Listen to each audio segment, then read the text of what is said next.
Hi, this is Keshaka and welcome to my channel Amethyst Awakening. This video is part of the Be Your series where we have spoken about patterns and how we can break them.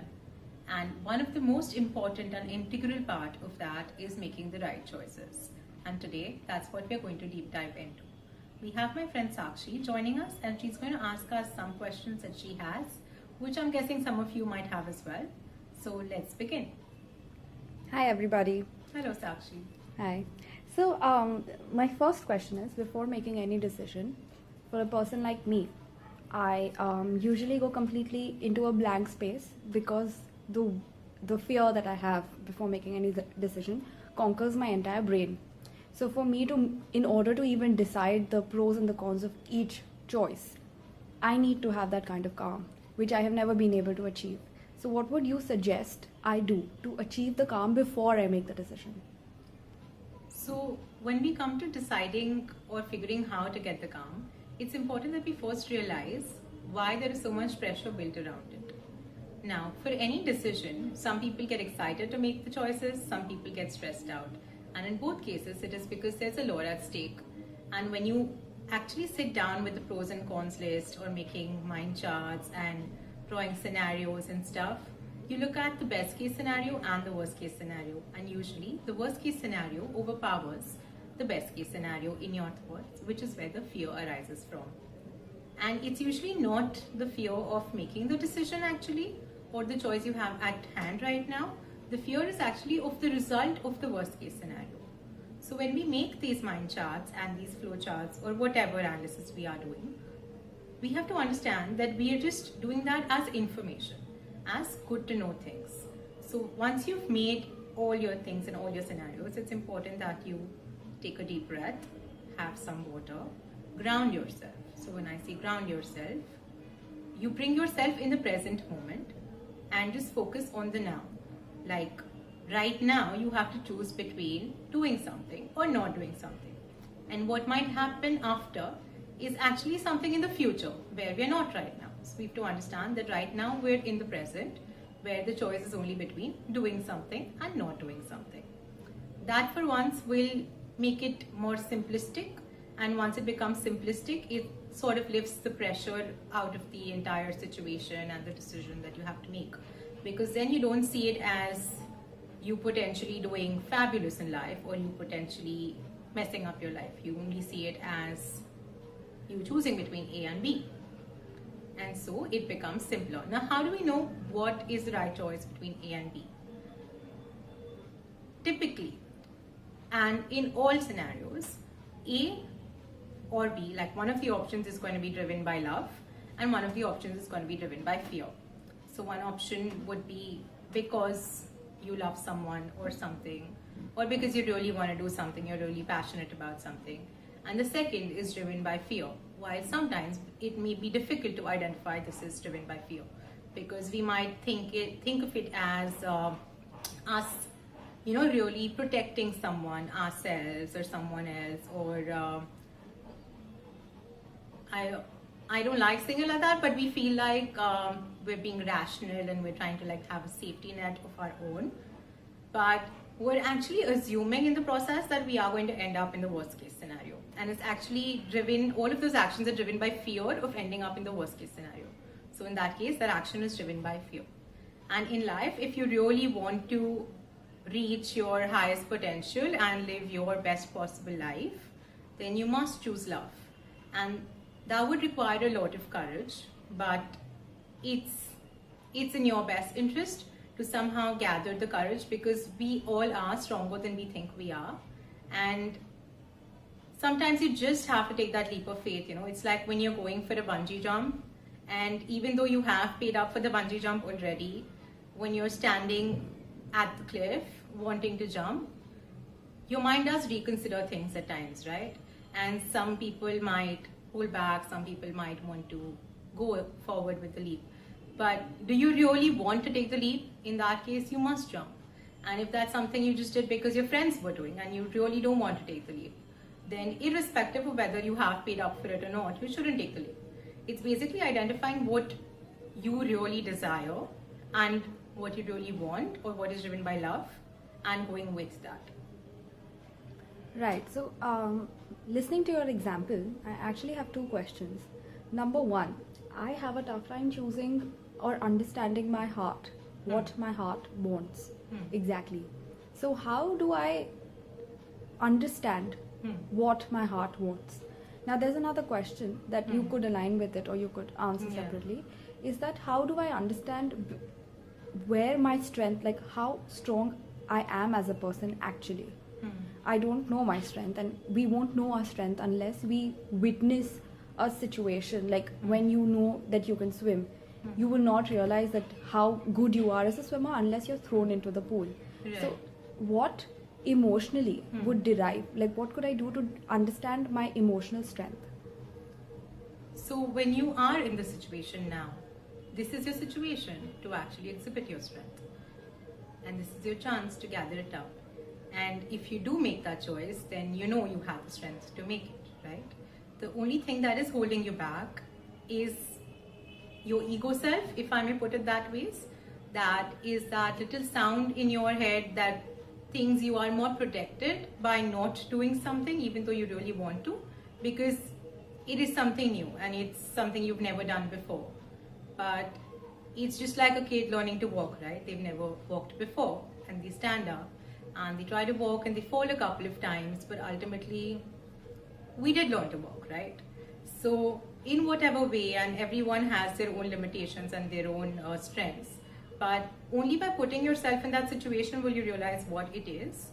And having a failure is much better than having a resentment or regret, because that will stay with you forever. Failure is something you can come out of. Right. So basically, you mean that I do have the potential. I just have to put myself in the You just water. have to realize your potential yourself. And as humans, all of us have unlimited potential, and not most of us know about it. So there is this energy called the Kundalini energy, which exists in each of us, that actually connects us with the universe and other realms or other dimensions or divine energy, or however one might want to understand it. But there are no limitations, to be honest. It's just we put ourselves in limitations. The only things that limit us are our thoughts and our belief systems that we can or cannot do something. And coming back to your first question on how do you identify what you really want, there are 2-3 methods actually. You can see what works for you. So just close your eyes and ask yourself the question. The word or whatever you say at that point, whether it's a yes or a no, whatever you are able to say fully is what your heart really wants or what your soul really wants. Another method would be to shut your eyes and ask yourself the question. And notice your stomach. If your stomach goes inside, it means yes. If your stomach goes outside, it means no. That's how your gut speaks to you. And a third very simplistic question for which you don't really need to be very aware of intuition and gut feeling and everything is just flip a coin. Flip a coin, see what you feel the answer should be when the coin is in the air, and that's what you really want. Great, thanks. So very recently, I had two choices, and I didn't actually have to pick between one. What I had to do was decide which one I had to go with first. Okay.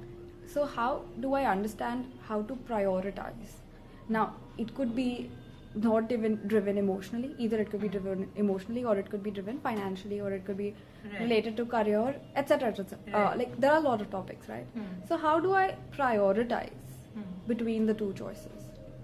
So you have to understand what is your short-term goal and what is your long-term goal. So this could be very well put in career situations, like you may have a passion that you really want to follow and you want to pursue your career in that. And you may have a job, or you may be offered a job where you're getting a steady fixed income, which you need right now. And there is no harm in picking the job and simultaneously working on the passion. But where most of us actually mess up our priorities in the process is we start focusing our energies on the job, which is actually a short-term goal, vis-a-vis the passion that we have, which is our long-term goal. So while you do the job and you do the job 100% and you dedicate your full energies while you're at the job, you must understand that is not your focus, and your focus should stay on what you really want to do in the long run in life. Right, fair enough. So another question again that I was witnessed very recently with, guys, I have a lot of issues. That's so, all right.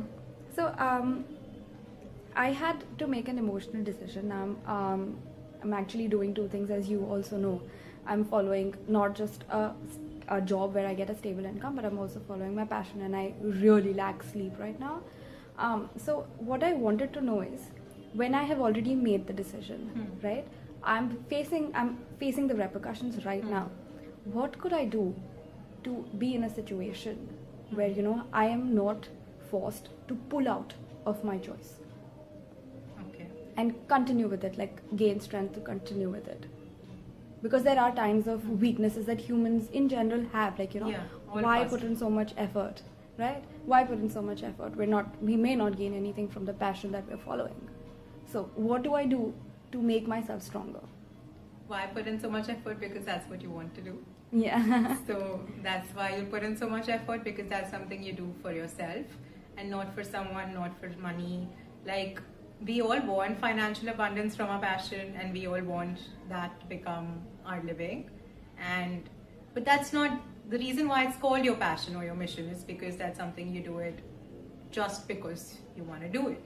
And everything else is a part and parcel of the energy you put in, which is actual pure energy that comes from a place of love and happiness. And when you're generally happy about something, that's what you get in return, because it's you, like energy attracts like energy. So if you're vibrating higher, if you're constantly happy, then good things keep on happening in your life. And you must have noticed in most cases, when we're on a downward spiral, then everything goes bad because we don't manage to pull ourselves up at the right point.